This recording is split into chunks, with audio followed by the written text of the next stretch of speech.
I ran out of my house with only my valuables and waited for a taxi on a busy street. I looked around nervously, but I didn't know what I was running from.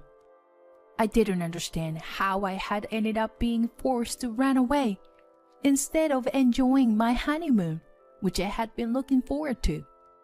However, I believed in my husband's words, who had told me to run away. So I was trying to escape from this town. I am Marin, a 30-year-old business consultant.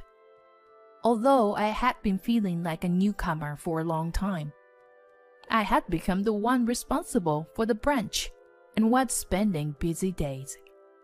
I have a fiancé named Rob, and we are planning to get married next month. Rob is a reliable co-worker from my company. He is a perfect guy who is trusted by his superiors and subordinates, and he also does housework perfectly. I think he is a wonderful man who is beyond compare as a marriage partner, except for one thing. We visited his parents' house one weekend, and when we opened the door, two women were relaxing and having tea in the living room. "Welcome home, Rob." "Hi, Rob. Good to see you." They ignored me completely and welcomed my husband with a sparkling smile. "Here we go again. Why is Alyssa here too?" "Well, Alyssa is like a daughter to me, you know. Right?" "Right. When Rob and I get married, I'll become your daughter for real." "Whoa, that sounds nice." My husband sighs heavily. I was already filled with the desire to leave immediately. Alyssa is Rob's childhood friend and neighbor.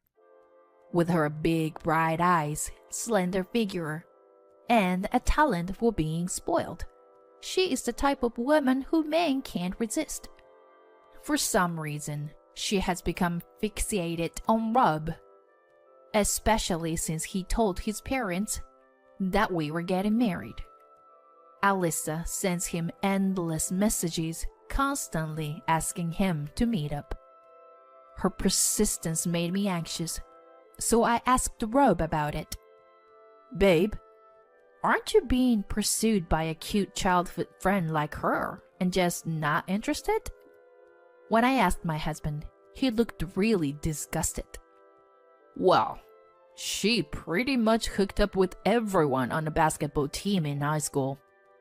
And apparently, she only dated guys who already had girlfriends or wives in college. I mean, marrying a woman like her is just too scary, right?" I breathed a sigh of relief, knowing that Rob wouldn't be swayed by Alyssa, but my mother-in-law was on Alyssa's side. She tried to make me feel unwelcomed by showing off her close relationship with Alyssa. It seemed that my mother-in-law didn't know about Alyssa's recklessness. She was planning to have Alyssa as her daughter-in-law because she thought Alyssa, who appeared innocent and obedient, would be easy to handle. Because of these two women, I had a terrible wedding experience. Alyssa showed up at the reception venue in a pure white dress, even though she wasn't invited, and attracted everyone's attention. What's worse, she was sitting in the family section throughout the wedding ceremony with my mother-in-law. I was worried about Alyssa while she was enjoying herself with my mother-in-law. My husband scolded them while trying to control his anger. "Alyssa, you weren't invited. And why are you wearing a white dress and sitting in the family section? And what are you doing, Mom?" "But it's my beloved childhood friend's wedding. I have to celebrate it. And white is my personal color. I look good in it, don't I?" Yeah. The dress suits Alyssa's fair skin very well. She looks the most beautiful in this venue," my mother-in-law replied. My husband bowed his head in despair. When I looked at my father-in-law, he was also bowing his head and apologizing with his hands together. He was a decent person, but he was weak-willed, so he must have been pushed around by my mother-in-law. I had been preparing for and looking forward to this wedding for almost a year, so I was about to cry with frustration. But if I cried here, I would be playing into their hands. When I lifted my head and smiled at Alyssa, the corner of her eye twitched. You are such a good friend, Alyssa. I'm impressed. What do you mean? Alyssa's mouth twisted. Oh, well, it's almost time for the first dance, so excuse us. Saying that, I gave a relaxed smile to the two of them. Alyssa gave me a momentary glare like a demon, but soon she made an innocent smile like an idol and left. I'm sure she was disappointed that I wasn't a weak woman who would cry and make a fuss. Despite what happened, we received heartfelt blessings from everyone, and the wedding ended successfully. I was also able to savor my happiness. After getting married, Rob and I continued to live separately in our current houses for a while. We planned to search for a house in the spring, so we were going back and forth between each other's places until then. We also planned our honeymoon by departing from our own places and meeting at the airport. The destination was Italy, which we had been longing for. 1 month after the wedding, I was excited and thrilled every day thinking about Italy. However, my excitement would be completely ruined by those two.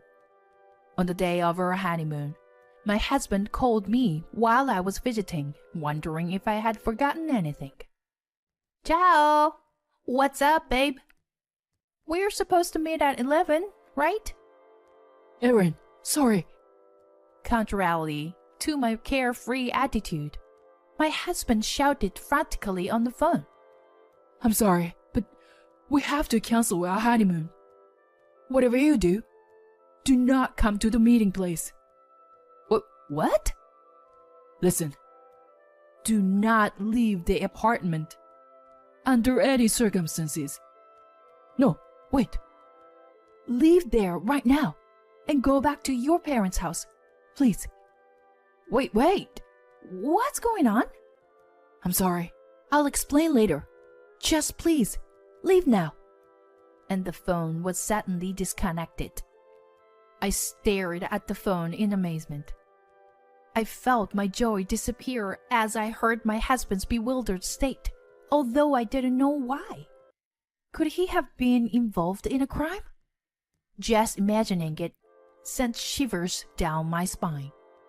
I forced my feet, which were about to shrink in anxiety, to move and decide to go to my parents' house, as my husband had said.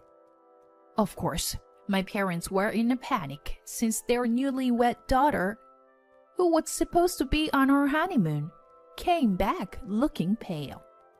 I think they were even more worried because they had seen the ugly behavior of my mother-in-law at the wedding.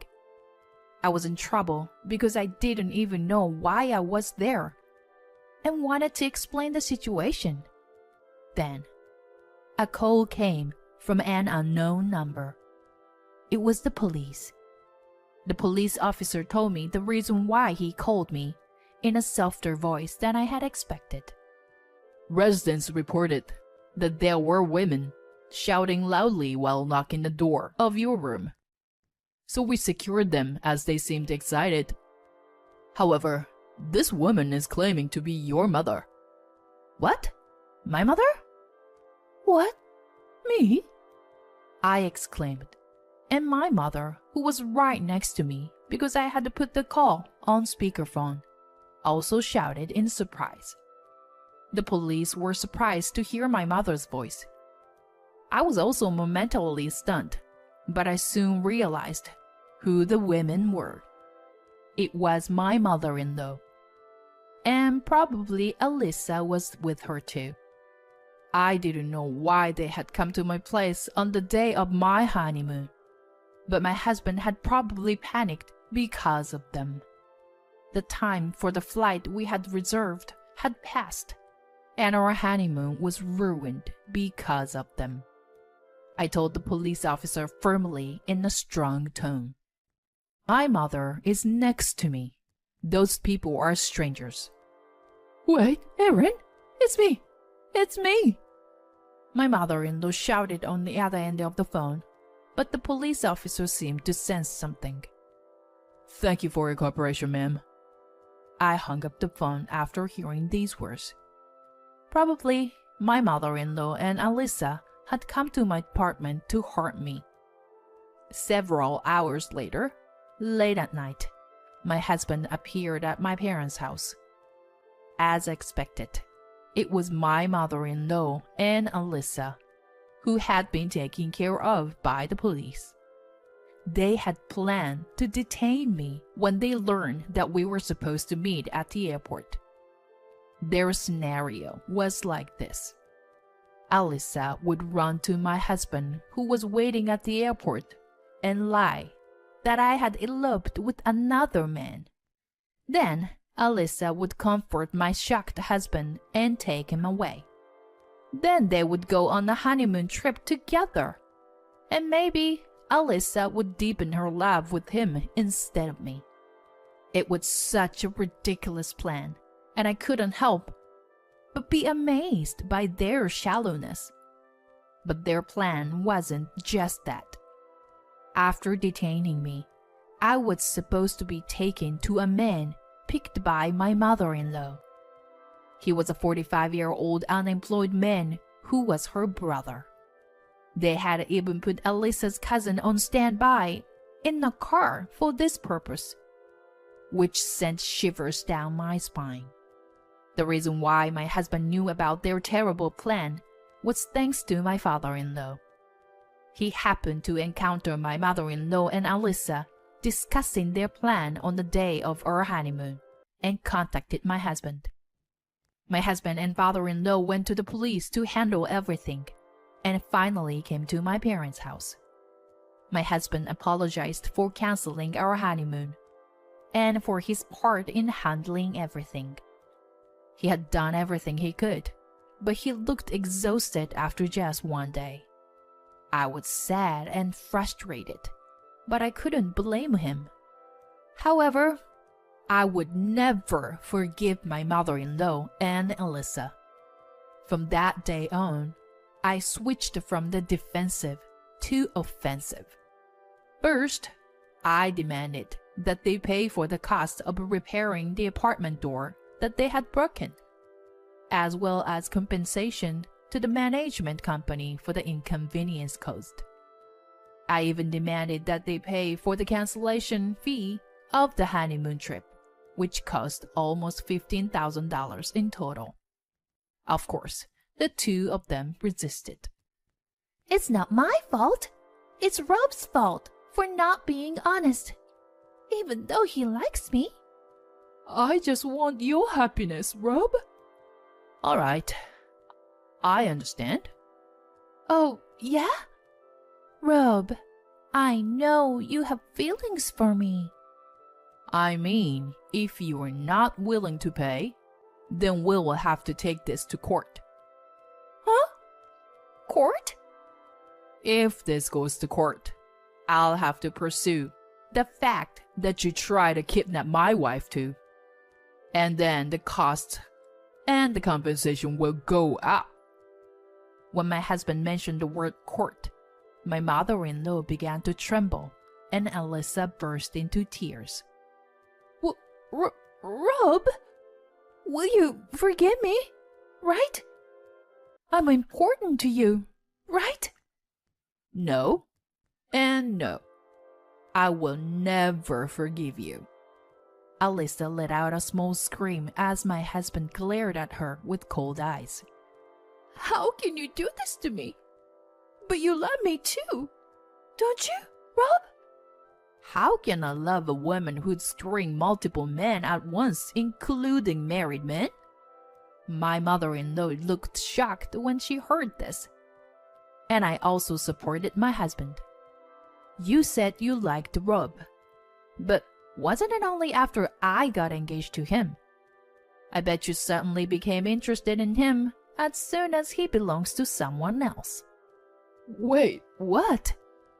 You, Alyssa.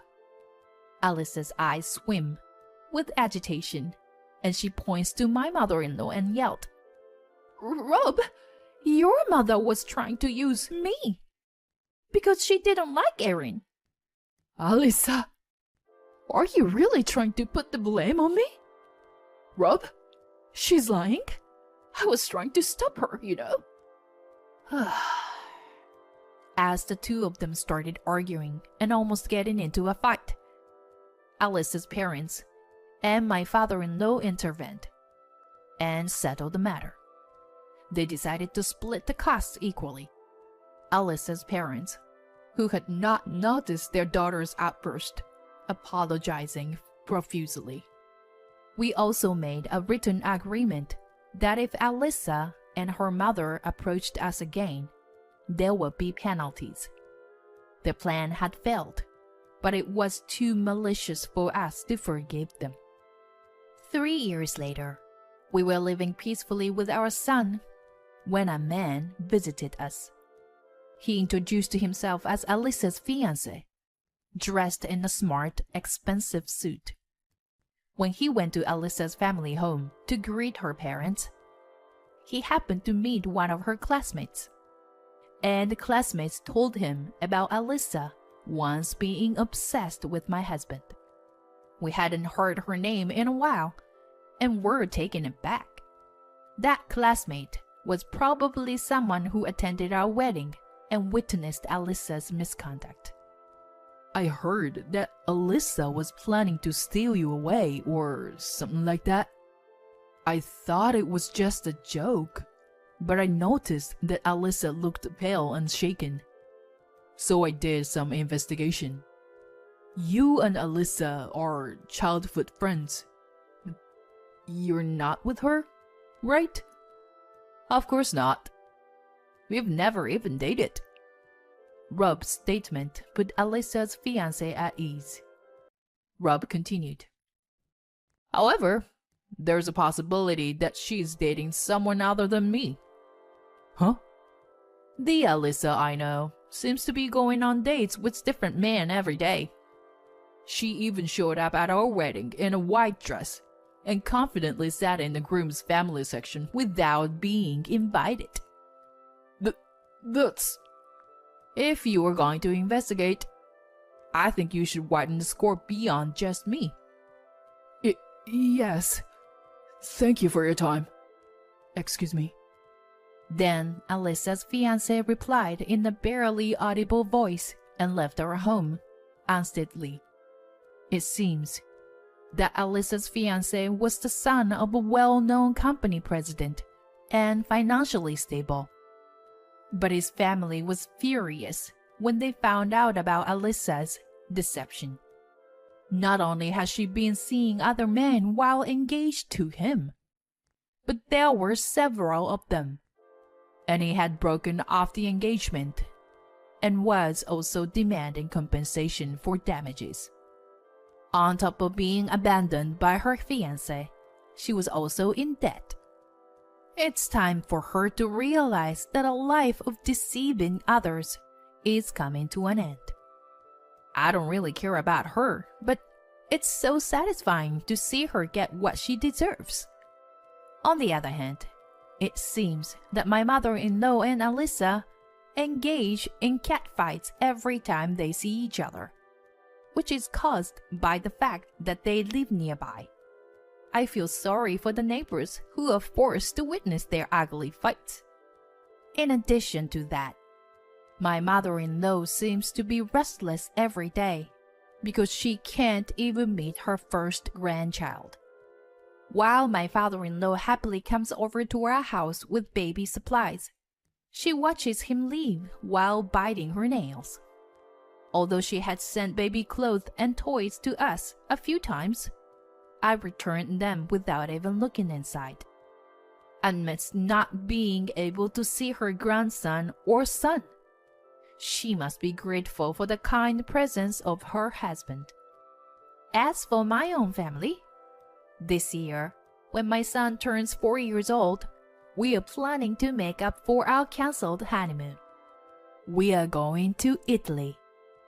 The unpleasant memories of the day are fading day by day, but I want to make unforgettable sparkling memories that will last a lifetime this time. Ciao! Ciao. You're good. Alright, next is buongiorno. Buongiorno. I smile as I watch my beloved son and husband practice Italian in the living room. They are my happiness, and I will cherish them as long as I live.